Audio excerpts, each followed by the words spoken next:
ধানমন্ডি ৩২ নম্বরে গিয়েছিলেন ঢাকা কলেজ ছাত্র শিবিরের প্রশিক্ষণ বিষয়ক সম্পাদক মোহাম্মদ মামুন। তবে এই সময় তাকে নিষিদ্ধ সংগঠন ছাত্রলীগের নেতাকর্মী বলেই সন্দেহ করেন উপস্থিত ছাত্রদলের নেতাকর্মীরা।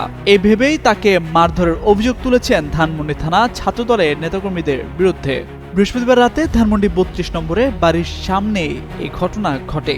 হামলার খবর শুনে ঘটনাস্থলে পৌঁছান ঢাকা কলেজ ছাত্র শিবিরের নেতাকর্মীরা।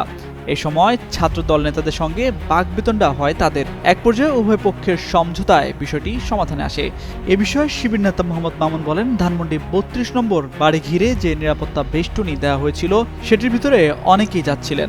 সে সময় তিনি যেতে চাইলে শুরুতে পুলিশ বাধা দেয়। এ সময় আরো কয়েকজন এসে তাকে প্রশ্ন করেই আওয়ামী লীগ ছাত্রলীগ ট্যাগ দিয়ে মারতে শুরু করেন। ঘটনাস্থলে ঢাকা কলেজ ছাত্র শিবিরের সেক্রেটারি মোস্তাকিম আহমেদ বলেন, মোহাম্মদ মামুন ঢাকা কলেজ শাখা ছাত্র শিবিরের প্রশিক্ষণ বিষয়ক সম্পাদক। তার পরিচয় দেওয়ার পরও হামলা চলতে থাকে। ভুল বোঝাবুঝির জন্য ছাত্রদল দুঃখ প্রকাশ করেছে বলেও জানান তিনি।